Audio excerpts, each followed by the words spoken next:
DM का जब बदला होता है तो उन्हीं से पूछा जाता है कि 5 जिला का नाम बताइए, 5 जिला जिसमें आपको डीएम बना दिया जाए।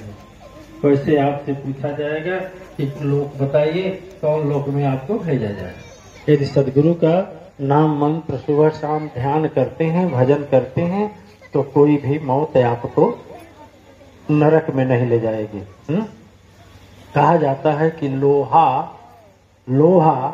सोना काई ना लगे, लोहा घून न खाए, भला बुरा गुरु भक्त कभी जमपुर बांध न जाए। गुरु भक्ति जिसके अंदर है वो कभी जमपुर बांध करके नहीं जाता। ठीक है, अरे अब तो खुश हो जाइए, जिसके पास सदगुरु है वो तो खुश हो जाए। दुनिया से क्या लेना देना है, खुश होइए तो। अरे हम भी खुश हैं तो आप भी खुश है। आपके गुरु हैं तो, सदगुरु हैं तो, और नहीं है तो भैया अब आप जाने, आपका काम जाने। अंधकार दिव्यात्मा जब मौत खड़ी हुई, प्रकट हुई वहां पर, तो मौत से जब बात हुई तो जटायु बोले, खबरदार, ताकत नहीं, आगे कदम बढ़ाना है। मौत से बोले, खबरदार, ये कदम नहीं आगे बढ़ाना है। जब तक मेरी इच्छा होगी तुझको नहीं मेरे पास आना है। मौत बोली, क्यों, क्या बात है बताइए। कहा कि जब तक यह मैं खबर सुनो, प्रभुवर को न सुनाऊंगा। इसको प्रभुवर माने भगवान राम। जब तक यह खबर सुनो, प्रभुवर को न सुनाऊंगा। माता जानकी को कौन ले गया, जब तक नहीं बतलाऊंगा। एक नारी के रक्षा खातिर, याद है, एक जननी के रक्षा खातिर मैंने अपने प्राण बलि तो दे डाला। और दुष्ट दानव रावण से लड़ते लड़ते अंत समय अपना कर डाला। लेकिन जब तक खबर बताऊं तो ही, जब तक मैं प्रभु को खबर नहीं बता लूंगा, तब तक तो मेरे पास नहीं आ सकती। मौत खड़ी हो गई दिव्यात्माएं, और मौत को इतना बड़ा झटका देना, मौत को इतना बड़ा टक्कर देना साधारण सन्यासी के बस की बात नहीं। दिव्य आत्मा इच्छा मौत मिला जटायु पक्षी को। जटायु माने गिद्ध का मतलब मांसाहारी है। लेकिन जब मरने लगे तो मौत को जब डांटती, मौत खड़ी हो गई। मौत यहाँ भी खड़ी है। और एक इशारा और आपको करूंगा, मौत कहाँ खड़ी है थोड़ा ध्यान दीजिएगा। एक मौत यहाँ खड़ी है रामावतार में, अब एक कृष्णावतार में मौत खड़ी है। आप लोग भीष्म पितामह का नाम सुने। भीष्म पितामह गंगा के पुत्र थे। भीष्म पितामह गंगा के पुत्र थे। और देखो वहां मौत खड़ी है और यह जटायु जी हंस रहे हैं। क्यों हंस रहे हैं? कि तीनों तलोक के स्वामी जे ही से ही दर्शन पावत प्राण गवई है। अरे जवन दुर्लभ है देवन के, वो ही सदगति है आखन से दर्शन पई है। पंख कटा है, मौत का तड़फड़ाहट है, लेकिन मन में न चिंता है न दिल में घबराहट है। ठीक है, समझ में आ रही बात? देखिए, इच्छा मृत्यु कह रहे हैं कि तब तक नहीं तुमको लेना है जब तक मैं यह बात अपने प्रभु को न बता दूं। इच्छा मृत्यु खड़ा हो रही है, इच्छा पर खड़ी है, इधर बोलेंगे तब लेंगे। और यही चीज देखें दिव्यात्माएं, भीष्म पितामह का नाम सुने होंगे। भीष्म पितामह के पिताजी वरदान दिए थे कि इच्छा मृत्यु हो तो ही ताता। इच्छा मृत्यु है, जब चाहोगे तब मरोगे। और मैं आपसे कहना चाहूंगा, वह मनुष्य नहीं ब्रह्मचर्य थे, पूरा जीवन ब्रह्मचर्य किया। और यहाँ तक कि परशुराम के इतने महान शिष्य थे कि जिनके आगे तीनों लोग 14 भुवन में कोई बाण का जवाब देने वाला नहीं था। तीनों लोक में कोई जवाब देने वाला नहीं था। और वो भीष्म पितामह के जब बाण निकलता था आपसे बता दें, जब बाण वह निकलता था तो सूर्य लोक तक जाता था, फिर चला आता था। और जब एक बार हुंकार भरते थे तो सारी सृष्टि थर्रा जाती थी। अब देखिए, इच्छामृत तो उनको भी है, इच्छामृत उनको भी है, लेकिन भीष्म पितामह कहाँ पड़े हैं? सरसैया पर। कहाँ पड़े हैं? कहाँ पड़े हैं? सर मने बाण, सैया मने सोने वाला। जितना रोवा है उतना बाण लगा है शरीर में दिव्य आत्माएं। लेकिन देखिए, इनको भी इच्छा मौत है, ये भी इंतजार कर रहे हैं, लेकिन रो रहे हैं। रोवत रुदन यति सयति भारी, रो रहे हैं भीष्म पितामह। और वहीं देखिए जटायु जी हंस रहे, मन ही प्रसन्न बिहवल यति कांदा।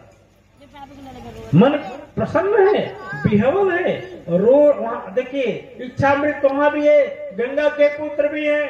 देखिए भगवान कृष्ण का दर्शन भी किए हैं, भगवान कृष्ण का दर्शन किए हैं। जिस समय भगवान कृष्ण शांति का प्रस्ताव लेकर गए थे और भगवान कृष्ण ने कहा कि काम करो कि तुम 5 गांव दे दो।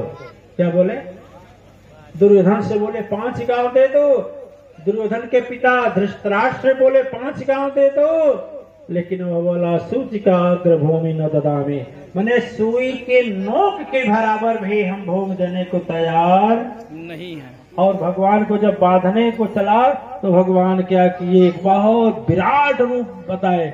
उस समय भीष्म पितामह भी विराट रूप का दर्शन किए थे, और विराट रूप का दर्शन करने के बाद भी दिव्य आत्माएं, इच्छा मृत्यु का वरदान होने के बाद, ब्रह्मचर्य निवारण करने के बाद, युग तपस्वी होने के बाद, महासंकल्प व्रतधारी होने के बाद, ब्रह्म के मानस पुत्र के पुत्र होने के बाद भी सरसैया पर रो रहे हैं। और इच्छा मृत्यु क्या कर रहे हैं?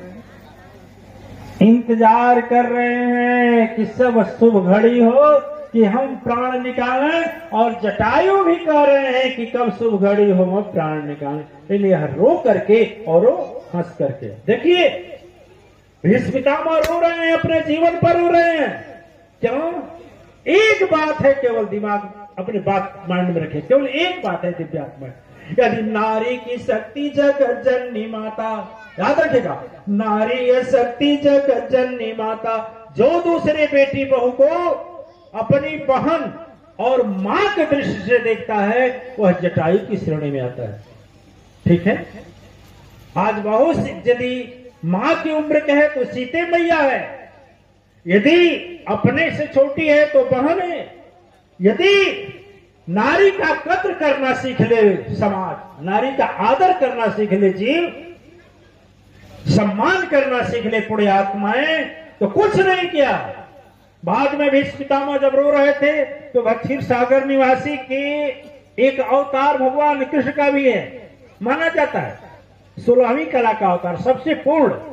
तो उस समय भीष्म पितामह से भगवान कृष्ण के पास जब गए तो रोते देखे तो भगवान बोले रो क्यों रहे हो? तब क्या बोले? याद आता है प्रभुवर की बानी कहानी, जिस समय कुरुक्षेत्र धारा दुर्दबाव खलाया, दुशासन दुर्योधन की शक्ति थी ऐसी, खींच के द्रौपदी को सभा भी चलाया। हिम्मत थी मेरे बाजुओं के अंदर, थर्राता न हिम्मत कोई जवाब दे पाता। अब विरोध जब करता तो गंधारी और धृतराष्ट्र क्या हिम्मत, कोई एक तिल आगे चल नहीं पाता। विदुर विरोध किए, लेकिन हम द्रोणाचार्य मौजूद थे। वो चीख रही है, चिल्ला रही है, तड़प रही है, हाहाकार चिल्ला रही है कि धिक्कार है तुम लोगों को, ऐसे महारथियों को धिक्कार है कि तेरे सामने तेरे ही खानदान की बहू निर्वस्त्र की जा रही है। और मैं चुप रहा, विरोध नहीं किया। दिव्यात्माएं, तभी से कहा जाता है यदि शक्ति सामर्थ्य है तो जहां अनित विरोध हो रहा है उसका विरोध करें, और नहीं सामर्थ्य है तो चुपचाप वहां से चले जाए। ठीक है? अब देखिए वही भीष्म पितामह ने क्या किया? कुछ नहीं बोला, कुछ नहीं। और अकेले जटायु लड़ाई कर दिया। अकेले लड़ाई जटायु संघर्ष किए, लड़ाई कर दी, अपने प्राण की आहुति दे दी। और भीष्म पितामह को प्राण की आहुति देने की जरूरत नहीं थी, केवल एक बार आवाज दिए होते, एक आवाज दिए होते और दुर्योधन दुशासन के ऊपर लगा दिए होते कि डाल दो इसको, राजद्रोह में जेल में डाल दो। और धृतराष्ट्र को कहते कि तुम करो, नहीं तो विध्वंस हो जाएगा। हालांकि हम देखिए विदुर जी विरोध किए कि यदि रोके राजन महा तो राजा अब अपने तो खानदान कलंक लग जाए, और पूरे तो गंगा की पानी होगी कम, ऐसा तो कलंक कभी धुल नहीं पाए। बोले जो कलंक लगेगा वह धोने से गंगा जी का पानी खत्म हो जाएगा, लेकिन कलंक नहीं धुलेगा। विदुर जी विरोध किए, लेकिन भीष्म पितामह जैसे देवता ऐसे महारथी नहीं किए।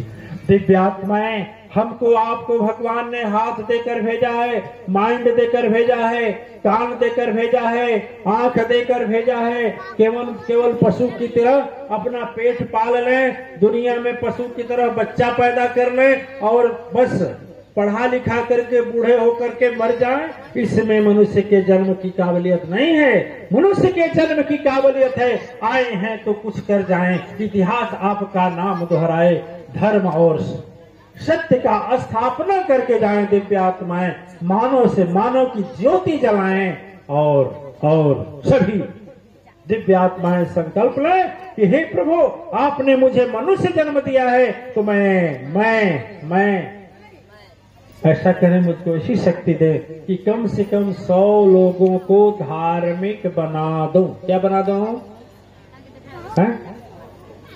अच्छा, कितने लोग तो झगड़ा लगाने का काम करती हैं न देवियां।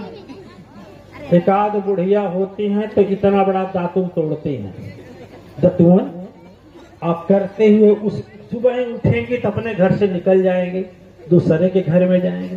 क्या हो मुन्नी कमाई, क्या हलवा दतुन कर रहे हैं, कहा बा आकर पतोहिया अबे सुतल बा अब सुतल बा। अरे लाज शर्म घोर के कुल पी गई बड़ा, सबके घरे पतोही बड़ी ऐसे रहे। अब तो आग लगा के दतुन करते दूसरे घर गई, दूसरे घर का एक गुड्डी बहनी क्या करत हो? हाँ गुड्डी बहनी, हाँ चाची, हाँ दादी, ठीक है बात। हाँ तो भाजी कहाँ बहु काम करते अगर सुतल बा। भौजाई घर की निकली, चौथे घर गई भौजाई निकली घर में से गई। अब दातुन तो इतना छोटा हो गया, फिर भी रगड़ रही है बुढ़िया रगड़ रही, करे सिखौना कमाई सही का करती रे। अब तो नदिया कहाँ गई? अरे मैं सुतल बा। अरे यही जाके आग लगाई ना, बुढ़िया चढ़ा गई बा कपारे पर, भोगबू तो हम लोग। अब जो हो गई आते घर में क्या होगा? कोहरम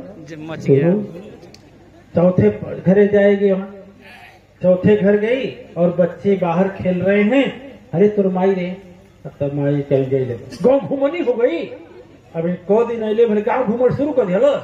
तो मिलाओ मोबाइल, मिलाओ तो अपने दादा के लगे, मिलाओ हम बतियाए। अरे ऐसा ही बेफट्टी हो गई बा। आई हो कुल अपन पत्नी का सुना था, मेहरा सुना था। अब वहां भी शुरू हो गया। एक आध बुढ़िया होती है ना, तो जब तक 10 घर घूम करके आग नहीं लगा लगे उनका तत्वन खत्म नहीं होगा। पूरा गांव जब आग जाई, झगड़िया चाची अपने घरे तो चिट्ठा फारे भर के हेतनी सब चल रही, हाली खींच के कब पानी पी तो पहुंची न बरदाना ना पहुंची। दिव्य आत्माएं इस तरह से घर घर में आग लगाने का काम करने वाले, चाहे बुजुर्ग हो, चाहे देवता हो, चाहे देवियां, अपने दुरुपयोग करती हैं शक्ति सत्ता का, बुद्धि का। ठीक है ना? अरे जिस घर में जाएं प्रेम का माहौल पैदा करें, उससे मधुरता लाएं, उससे विचारवान बात करें, वही मुंह से कह सकती थे अरे जाएगा भाई उमर बैठे बेचारी के सुखते दो, तो हरे संगे राज नहीं करी तो दूसरे के जमाने में राज करी, जाएगा बेचारी के। ये भी तो कहा जा सकता था, नहीं कहा जा सकता। लेकिन दो तरह की बात करने वाली घर घर में झगड़ा लगाती हैं। आप लोग गांव में कोई है कि नहीं? अच्छा लोग देख रहे हैं, उसको डर से नहीं देख रहे हैं। वो बुढ़िया बेचारी बैठी है कोने, उसको कोई देख नहीं रहा। सब खोज रहे कहाँ है कहाँ है, लेकिन बुढ़िया बेचारी कल से वो अपना रास्ता बदल रहा है, ठीक ना। सबके घरे बोलते ना जय जय माँ जय जय माँ। बुढ़िया को सिखा रहे हैं, आपको थोड़ी सिखा रहे, सिखाओ ना बोले सिखाओ ना बोले, पिटुआ बोले पिटुआ माई बोले। जहाँ जाना जय जय माँ पूरा घर गांव से करा दो, एक पुण्य होगा, एक तपस्या होगा, प्रार्थना होगा। देखें दिव्य आत्माएं, ये जो शकुनी और मंथरा ना, पता नहीं शास्त्र की बात है, लेकिन आज भी शकुनी और मंथरा है, ठीक है। एक गांव में एक आदमी वो कसम खाया था कि चाहो तो हम जिसके घर में लगा दे झगड़ा और ब्याह तक छुड़वा दें, ठीक है। एक पति पत्नी में बड़ा प्रेम था, इतना प्रेम था कि पत्नी बिना पैर दबाए नहीं सोती थी, और जब भी लोग खाते थे एक ही थाली में खाते थे, बिना उसके देखे वो नहीं, उसके देखे। पूरा गांव कहता था कि भाई यदि पति पत्नी का रिश्ता हो तो ऐसा, वो बीमार पड़े तो वो रोवे, वो बीमार पड़े तो वो रोवे, इतना प्रेम था। गांव वाले उसको बुलाए इधर आ, उसका नाम था चुल्हेमन। क्या नाम था? चुल्हेमन। सुने नहीं सुना? तो चुल्हेमन को बुलाया गया। चुल्हेमन से कहा गया है, चुल्हेमना, गांव के मुखिया बोले, ये चुल्हेमना सुने ला कितने छोड़ा छोड़ी करवा दे, एक काम करो, इस गांव में वो एक दंपति हैं, उन्हीं को दूर करके दिखा दो। आज तब तक वो दोनों आ गए। जहां बात हो रही थी एक पीपल का पेड़ था, 10-20 लोग जुटे थे वहां, तो मुखिया जी बोल रहे थे, वो दोनों आ गए। दोनों बोले कि जिस दिन हम लोगों को ये अलग कर दें, हो ही नहीं सकता, अरे ब्रह्मा आ जाए तो भी नहीं हो सकता। तो कहा कि सोच कर बोलिएगा, मेरा नाम चुल्हेमना है।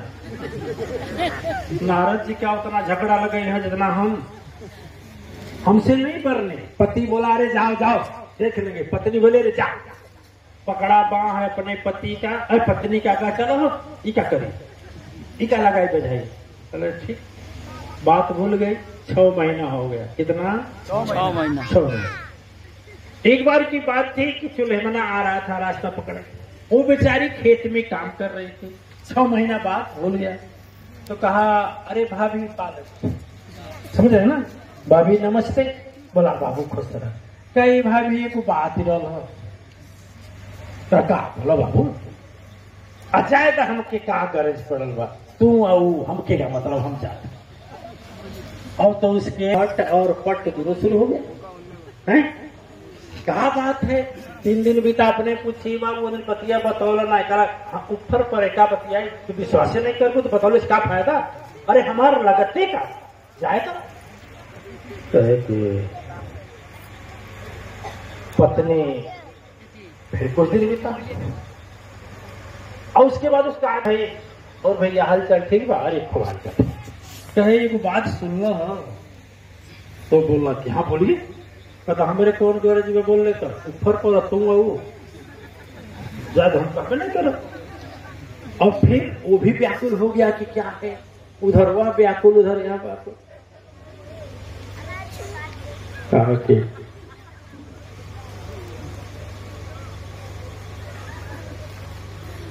कहा चुल्हेमन, कहा कुछ दिन बीत गया, फिर कहा ए भाव, हाँ भाव पतिया नहीं बतौल, कल कौन हमके बतौले कर, तू विश्वास नहीं करबो तो कौन ये बाटे। फिर चला गया, फिर वो मिला, कहा भैया कल बाबू बतौल नहीं, कल का बताए ये हमारे परिसिया जी, कल का बताए बोलो, पक्का पक्का। कहा कि तुहार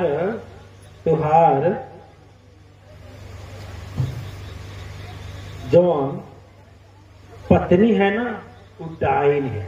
क्या है? डाइन।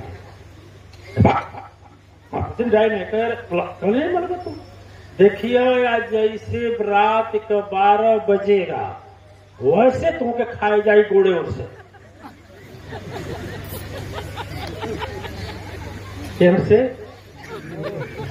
गोड़े और। कहा कि ऐसा कैसे? कह के ठीक है। अब फिर गया किसके पास? नहीं, पत्नी के पास तो गया है। पति के पास गया तो पति के पास गया तो उससे कहा भी पालक चिरंजीव कहा कि सुन लो कल का पति से बोला तुम्हारी टाइम है 12 बजे खाएगी, तब पत्नी के पास जाएगा ना। पत्नी के पास गया, पत्नी के पास गया, कहा है सुन लो चाचा, कहा कि तुहार अदमिया नोना है। क्या है? नोना। कैसे नोना है? भला दू बाड़ा तू। कहा अच्छा तुमके विश्वास नहीं बा तो 12 बजे रात के उठिय और कोई गोड़ की चटिया देखा निमखार लगे लगना है, उसके पैर को चाटिएगा और पैर को चाटिएगा तो नमक जैसा स्वाद आएगा, इसका मतलब नोना है। ठीक 12 बजे रात को आजे।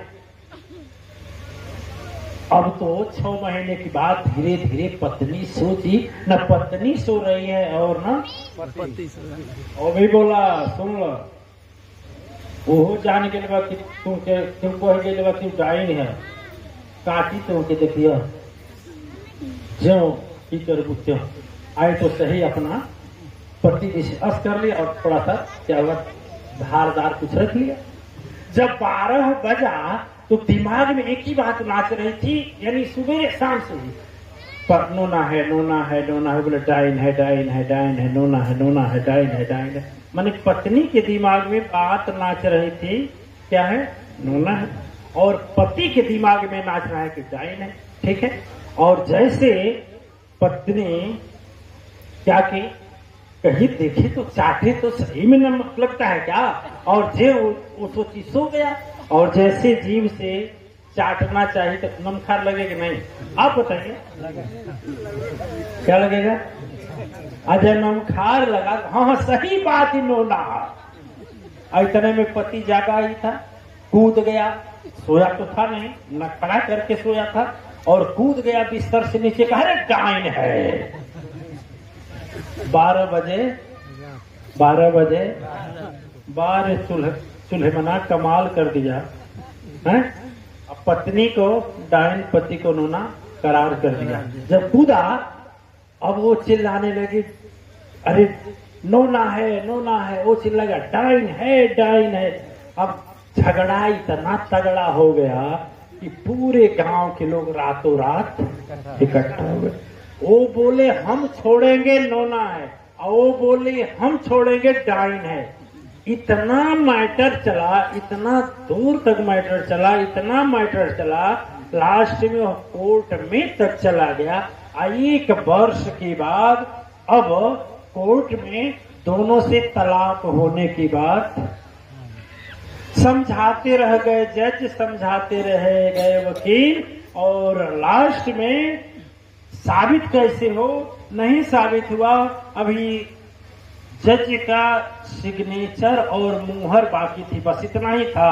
स्टैम्प पेपर बनकर तैयार, यह डाइन है, इसके साथ नहीं रहूंगी, 12 बजे मुझे खाने आई थी रात को, प्रमाण है। वो बोला ये नोना है, इसको भी मैं चेक की हूं, नोना है, इससे नहीं रहूंगी। तैयार जब हो गया तो पहुंच गया चूल्हे मना। कहाँ पहुंच गया? कोर्ट में पहुंच गया। चूल्हे मना जब पहुंचा, कहा रे सरकार क्या है यहाँ की वहां बात। चूल्हे मना जब है तैयार तो कहा क्या करता है तुम? जो भी बात करना हो कटघरे में आकर कहो, जो भी बात करना हो कटघरे में आकर कहो। कहे का कटघरे में हम यहीं से कह दे रहे, कहे गीता पर हाथ रख कर कहो, कहा गीता के हाथ रखे हम बिना कहे बता दे रहे। आप लोग 6 महीना से नहीं सुधार पा रहे हैं, 6 महीना से मुकदमा चल रहा है, वर्षों बीत गया, लेकिन आज तक समझा नहीं पाए, हम समझा दे रहे। जज कहा भाई तुम कितना पढ़ा लिखा? कहा इतना पढ़ा लिखा है ना भी। सुनिए, पति और पत्नी को बुलाया, कहा है कौन? कहा रे के नोना है। कहा तुम तो कह लो, तुमको कौन कहता है रे? तुम तो कह लो। चल रे हम तो झूठे कल छोड़ावे खातिर। झूठे? अरे जज साहब जाए जब भइल तो स्टैम्प पेपर लेकर फाड़ दिए, सब दोनों अपने घर। दिव्य आत्माएं यहाँ कहने का मतलब केवल यही था कि जो बुद्धि आपको दिया गया है ऊपर वाले से, जो शक्ति आपके पास दिया गया है, जो सामर्थ्य दिया गया है, इससे आप चाहें तो लोग का कल्याण भी कर सकते हैं और चाहें तो लोग का अनुभव भी कर सकते हैं। इसी जुबान से चाहे तो किसी को प्रणाम कर सकते हैं, इसी जुबान से चाहे तो किसी को गाली भी दे सकते हैं, इसी जुबान से किसी को प्रेम की वाणी बोल सकते हैं और किसी को निंदा भी कर सकते हैं। जुबान यही है और आपकी बात है, यदि बताइए अच्छा करेंगे जुबान का प्रयोग तो भगवान भी खुश होंगे, सदगुरु भी खुश होंगे। ये भी तपस्या है। यदि धन दिया है भगवान तो धर्म के लिए खर्च करें, बल दिया है तो गरीबों की रक्षा के लिए खर्च करें, यदि बुद्धि दिया है तो अच्छा रास्ता बताने का कोशिश करें। कहा जाता है कि विद्या विवादाय धनम मदाय शक्ति परेशान पर पीडनाय विपरीत में तद ज्ञानाय दाना। इसका हिंदी में मतलब यही है, यदि भगवान बुद्धि दिए हैं तो दूसरे को अच्छा रास्ता बताएं, यदि पढ़े लिखे हैं तो ज्ञान का रास्ता बताएं। अच्छा, यदि गांव भर सम्मान करता है आपका तो लोगों का आप भी, जो भगवान और माँ शक्ति आपको जन्म के साथ दी है वरदान, उसको आप लोग सजा कर रखें, उसका दुरुपयोग न करें। बोले साचे दरबार की खैर ना, केवल जय जय माँ का